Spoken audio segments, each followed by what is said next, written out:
అత్యాధునిక labs, international collaborations, advanced placements.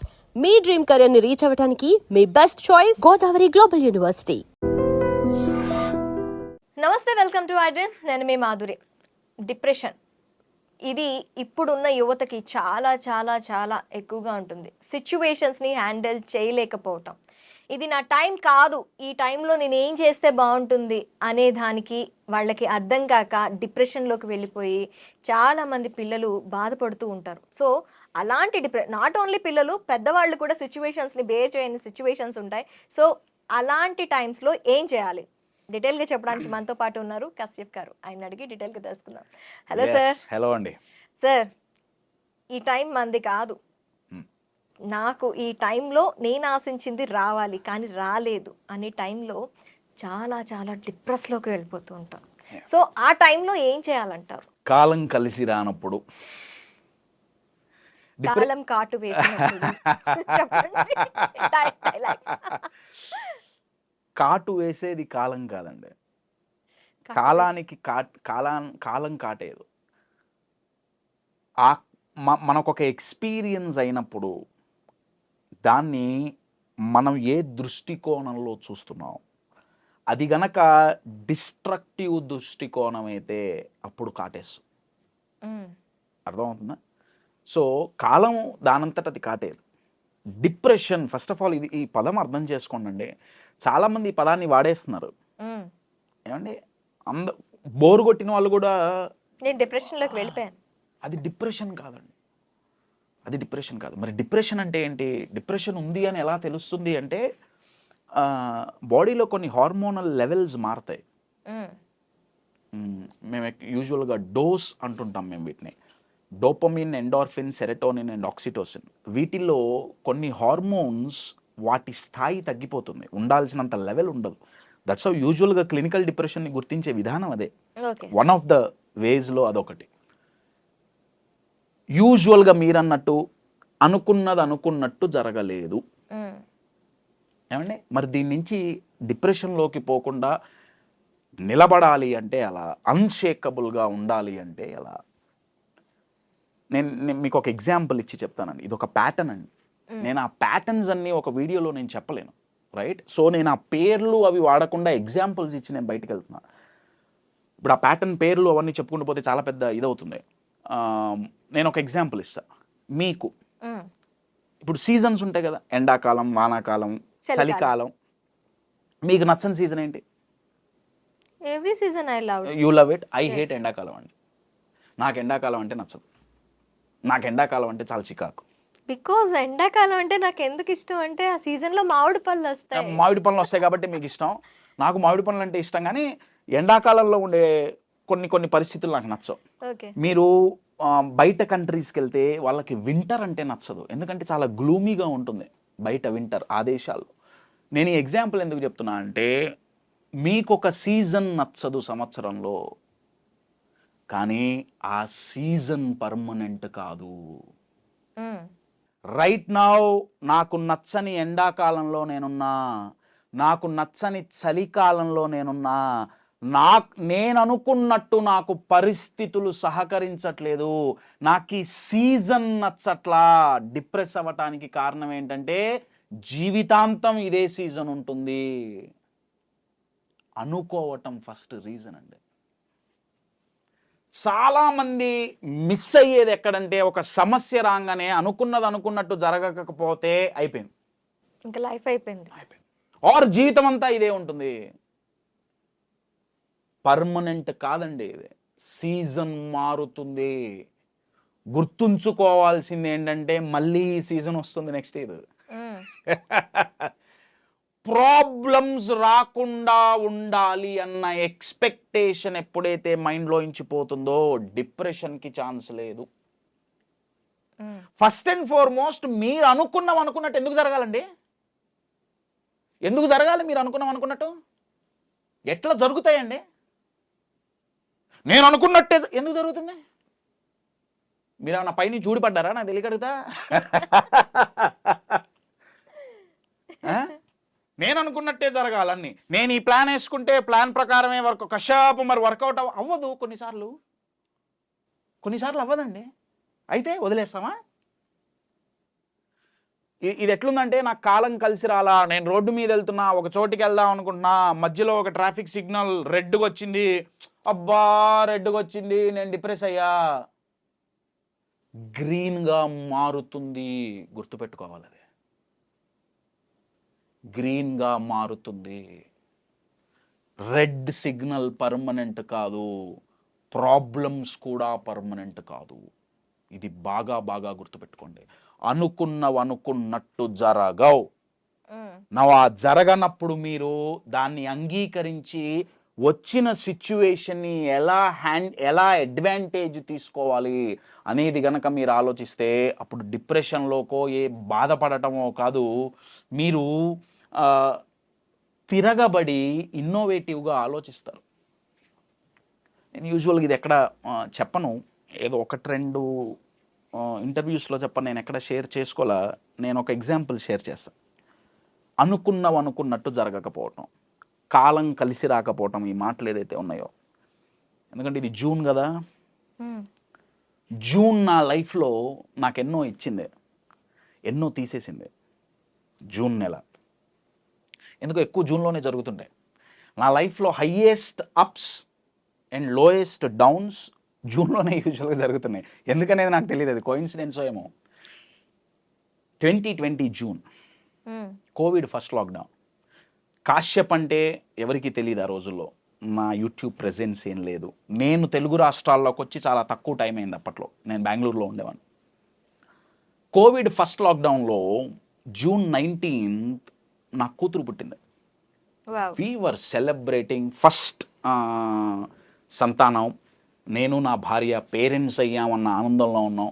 June 19 శుక్రవారం పూట కూతురు పుట్టింది. శుక్రవారం సాయంత్రం పూట కూతురు పుట్టింది. జూన్ 21 సాయంత్రం కల్లా చనిపోయింది. 48 hours. Very sorry. అనుకున్నట్టు జరగలేదు. జీవితం వదిలేసుకోవాలా? వదిలేసుకుంటామా? మార్చగలమా దాన్ని? చాలామంది డిప్రెషన్లోకి పోవటానికి కారణం ఏంటంటే, పాస్ట్లో ఇది జరిగింది. మీరు ఎంత ఆలోచించినా మీ పాస్ట్ మారదు. నేను ఎంత ఏడ్చినా, నేను, నా భార్య, నా ఫ్యామిలీ ఎన్ని సంవత్సరాలు ఏడ్చినా, ఈస్ట్ మారేడుపల్లి శ్మశానంలో పూడ్చిపెట్టిన నా కూతురు బయటికి రాదు. ఇది నేను అంగీకరిస్తే నేను డిప్రెషన్లోకి పోను. అర్థమవుతుందా అండి? నేను ఇప్పుడు చాలా నవ్వుతూ చాలా నార్మల్గా మాట్లాడుతున్నానండి. ఇది సరదా కాదు.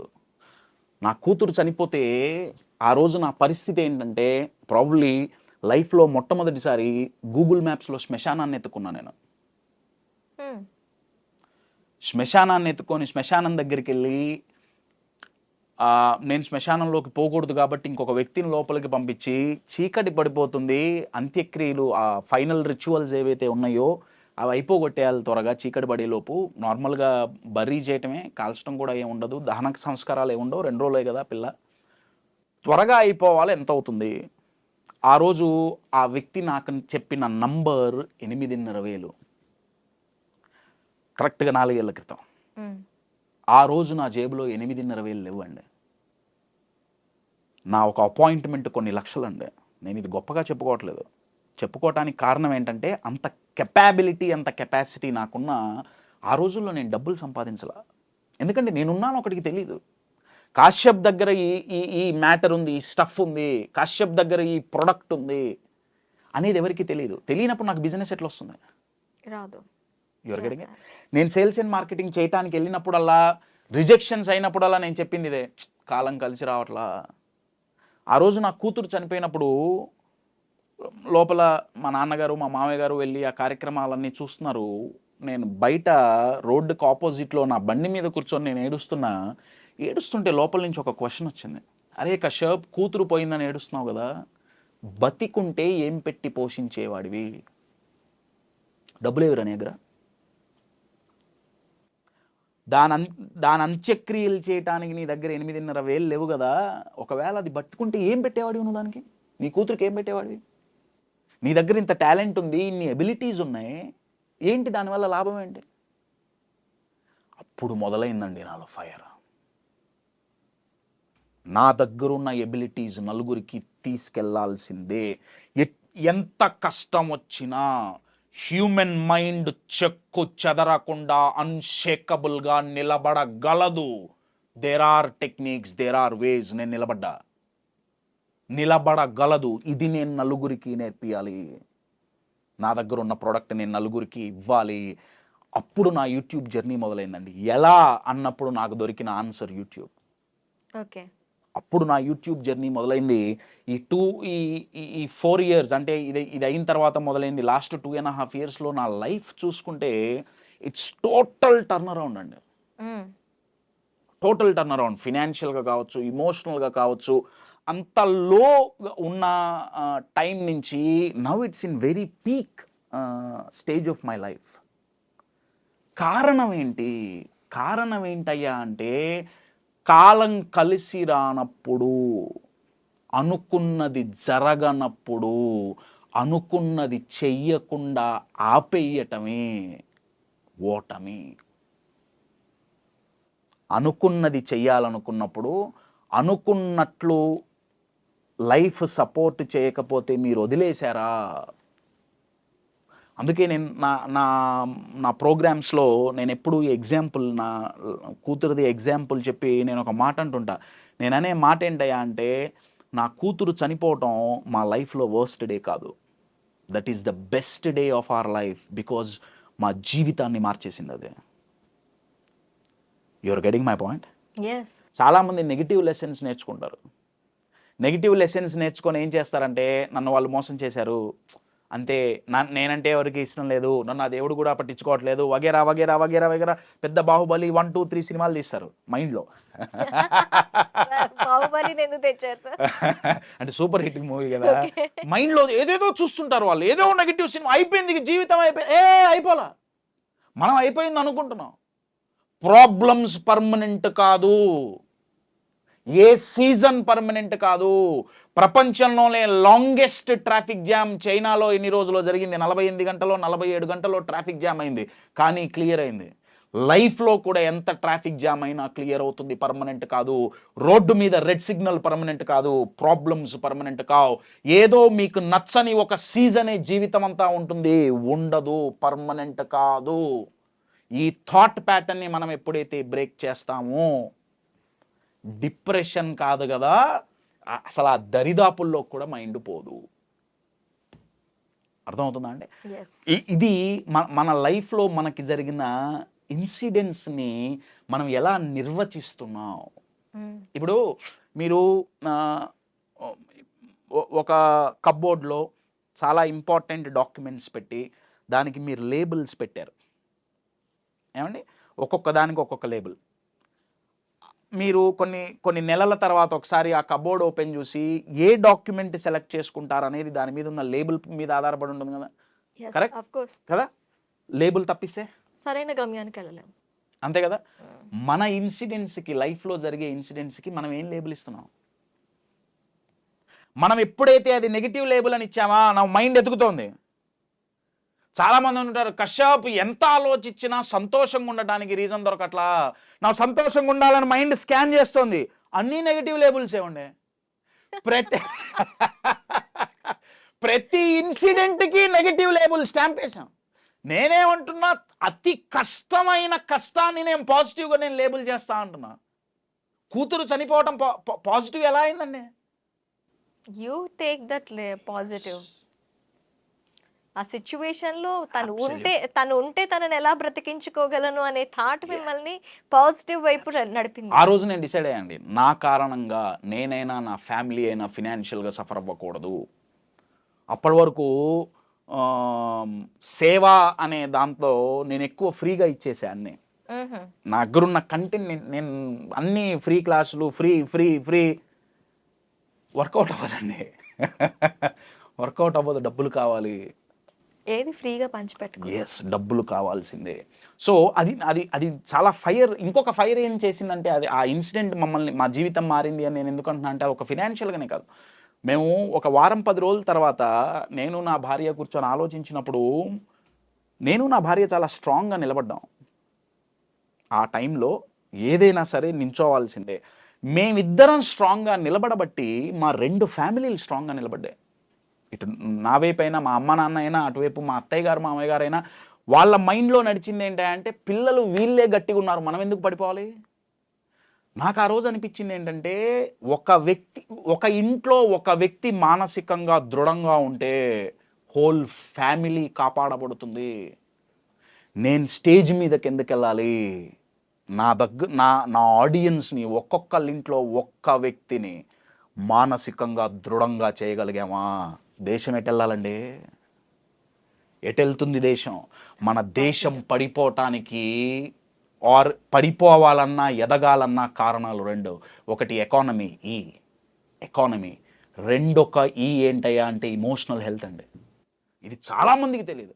ఇమోషనల్ హెల్త్, మానసికంగా దేశం కుంగిపోతుందండి. మానసికంగా గట్టిగా ఎక్కడున్నాం, అవతల దేశం బాంబులేస్తే తట్టుకొని తిరిగి మనం బాంబులేయగలుగుతున్నాం. అనుసంపద చాలా ఉంది, బ్రహ్మాండం వెరీ గుడ్, ఉండాలి, నేను కాదనట్లా. కానీ మన పక్క వాళ్ళు మనల్ని 2 మాటలంటే డిమోటివేట్ చేయడానికి ప్రయత్నిస్తే మనం డిమోటివేట్ అయిపోతే, బయట నుంచి వ్యాధులు వస్తే తట్టుకోవడానికి బాడీలో ఇమ్యూనిటీ పెంచుకున్నామే, బయట సమస్యలు వస్తే తట్టుకొని నించోవడానికి ఇమోషనల్ ఇమ్యూనిటీ ఉందా, తట్టుకొని నిలబడగలుగుతున్నావా. 2 ఫెయిల్యూర్స్ అయితే చచ్చిపోవటం ఏంటండి, ఇద్దరు 2 మాటలు అన్నారని బాధపడటం ఏంటండి, నాకు తెలియగలుగుతా. అంటే అది తట్టుకునే శక్తి మన మైండ్కి లేదా, మైండ్కుంది, మనం ఇది ఇవ్వట్లా. నేను అందుకే అంటాను, సమస్యలు ఇమోషనల్ వ్యాక్సిన్స్ అండి. మనకు రోగం వచ్చింది, అన్నీ మూసుకొని కూర్చునే రోగం 3 ఏళ్ల క్రితం వ్యాక్సిన్ వేయించుకున్నాం కదా. వ్యాక్సిన్ వేయించుకుంటే ఏమైంది, లోపల ఇమ్యూనిటీ పెరిగింది, బయట వైరస్ చచ్చిపోయిందా, చచ్చిపోలా, వైరస్ ఇప్పటికీ ఉంది. ఇండియాలో పోలియో లేదు, పోలియో వైరస్ లేదా, పోలియోకి మనకి ఇమ్యూనిటీ వచ్చిందా, పోలియోకి మనకి ఇమ్యూనిటీ వచ్చింది. మన ఇమ్యూనిటీని ఫిజియలాజికల్గా అయితే ఒక వ్యాక్సిన్ మనకి ఇమ్యూనిటీ పెంచుతుంది.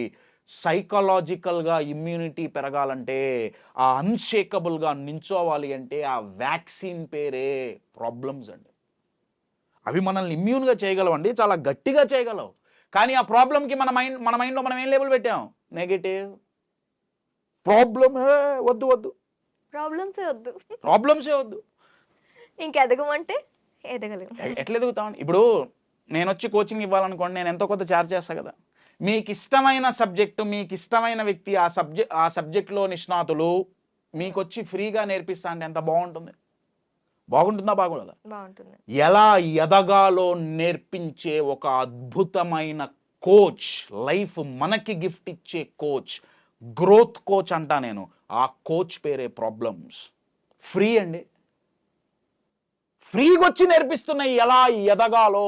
కానీ మనం దాన్ని చూసే కళ్ళర్థం ఏంటి, ప్రాబ్లమ్స్ అంటే నెగిటివ్. ప్రాబ్లమ్స్ పాజిటివ్ కూడా కాదండి, నెగిటివ్ కూడా కాదు. Problems are productive, problems are growth coaches. So depression ఎక్కడి నుంచి వస్తుందండి, మైండ్ ఇలా ఉండే.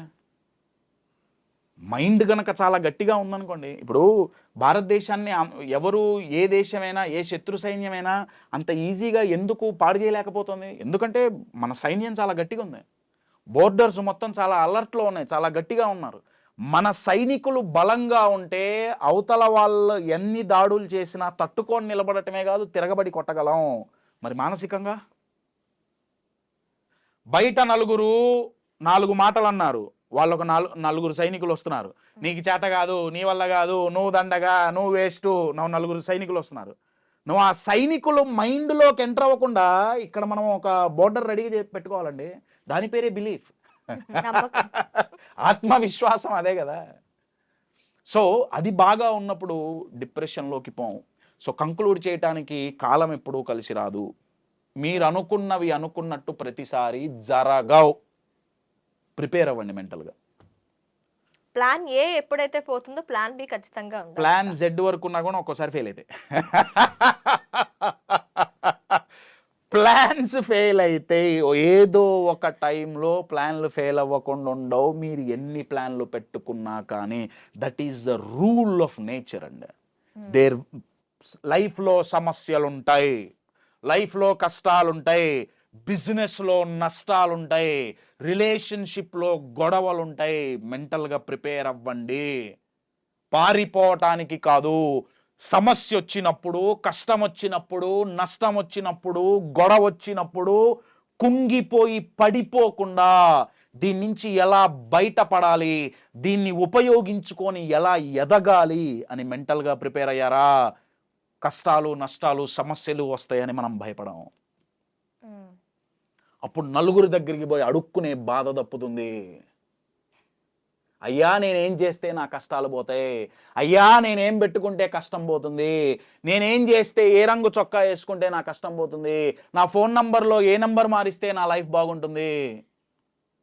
మీ ఫోన్ నంబర్లు మార్చుకున్నా, మీరు ఎన్ని నంబర్లు చేతి మీద రాచుకున్నా కష్టాలు నష్టాలు రాని జీవితం ఉండదు, వస్తాయి. గుర్తుపెట్టుకోండి. Yes, absolutely. క్రికెట్లో బాల్ ఫాస్ట్గా వస్తుందండి, నువ్వు బాల్ ఫాస్ట్గా వేద్దు నాకు దెబ్బ తగులుతుంది అంటాడా? వాడు లెగ్ ప్యాడ్స్ హెల్మెట్ అన్ని పెట్టుకొని పోతాడండి. మరి లైఫ్ అనే ఆట ఎట్లా ఆడుతున్నావు? ప్రతి బాలు ఈజీగా రావాలి. ఈజీగా వచ్చినప్పుడు 6 కొడితే నువ్వెక్కడ ప్లేయర్ అండి నాకు తెలియగలదా? ఛాంపియన్ అంటే ఎవడు? బౌలింగ్ పిచ్లో కూడా సెంచరీ కొట్టగలిగిన వాడు ఛాంపియన్ అండి. పిచ్ బాలేదని ఇది చేస్తే. క్రికెట్లో మాత్రం మనకు మ్యాచ్ ఎక్సైటింగ్ ఉండాలి, బాల్కి ఎక్సైట్మెంట్ కావాలి. అవతల బౌలర్ టఫ్గా వేస్తే మన బ్యాట్స్మెన్ దాన్ని తిప్పి 6 కొడితే మనం ఎగురుతాం. మన లైఫ్లో ఏం చేస్తున్నాం? బాల్ స్లోగా రావాలి, ఈజీగా రావాలి, కానీ కొడితే 6 కావాలి, కానీ బాల్ మాత్రం టఫ్గా రాకూడదు. Okay, you are getting my point my dear friends. నేను అందుకే చెప్తాను, ఎప్పుడు బాగా గుర్తుపెట్టుకోండి, లైఫ్లో ఎదగాలన్నా, లైఫ్లో బాగుండాలన్నా అర్థం కావాల్సింది ఏంటంటే మన జీవితాన్ని కంట్రోల్ చేసేది మన పరిస్థితి కాదు, మన మైండ్. అబ్సల్యూట్లీ. మన గ్రహస్థితి కాదు, మన మనస్థితి. ముందు మనస్థితి మీద పని చేయండి. ఎందుకంటే మనస్థితి మన కంట్రోల్లో ఉందండి, పరిస్థితులు మన కంట్రోల్లో లేవు. గ్రహస్థితి 99% మన కంట్రోల్లో లేదు. నాకు బాధ, కోపం కలిగేది ఎక్కడంటే మన చేతిలో ఉన్న మన మనస్థితిని మార్చుకోకుండా, మేనేజ్ చేయకుండా, కంట్రోల్ చేయకుండా వీటి మీద పడ్డారు ఇప్పుడు జనాలంతా. పరిస్థితులు మారాలి, గ్రహస్థితులు మారాలి, రాశి చక్రంలో ఉన్న రాహుకేతువులు మారాలి. మైండ్లో ఉన్న డౌటు, భయమే అతిపెద్ద రాహుకేతువు. వాళ్ళని తీసేయండి. ఎందుకు తీయమండి? ఒకప్పుడు అనేవాళ్ళు గాల్లో దీపం పెట్టి దేవుడా నీదే దిక్కు అనేవాళ్ళు. గాల్లో దీపం పెట్టి దేవుడా నీదే దిక్కు అంటే తప్పు, అంటే నీ ప్రయత్నం నువ్వు చేయాలి. ఇప్పుడు కనీసం దీపం కూడా పెట్టట్లా, దీపం కూడా ఎవరో పెట్టట్లా, దీపం కూడా పెట్టట్లా. దీపం పెట్టకుండా దేవుడే రావాలి, దీపం వెలిగేయాలి, ఆయనే చేతులు పెట్టాలి. నేనేం చేస్తా? ఒక ఉంగరం పెట్టుకుంటా అంతే, ఫోన్ నంబర్ మార్చుకుంటా అంతే. మారిపోవాలి జీవితం అంతా, మనస్థితినే మార్చుకోను. అరే what non sense is this అండి? ఆలోచించండి ఒకసారి. నేను దానికి అగెయిన్స్ట్ కాదండి, నేను దానికి అగెయిన్స్ట్గా నేను మాట్లాడలే. నేనేమంటున్నా అంటే హ్యూమన్ బీయింగ్కి అది దేవుడైనా యూనివర్స్ అయినా సరే ఇచ్చిన ఒక అద్భుతమైన గిఫ్ట్ ఏంటయా అంటే మైండ్ అండి, మన మనస్థితి. దాన్ని మనం బాగు చేసుకుంటే లైఫ్ చాలా బాగుపడుతుంది. Okay, oh yes. Thank you sir.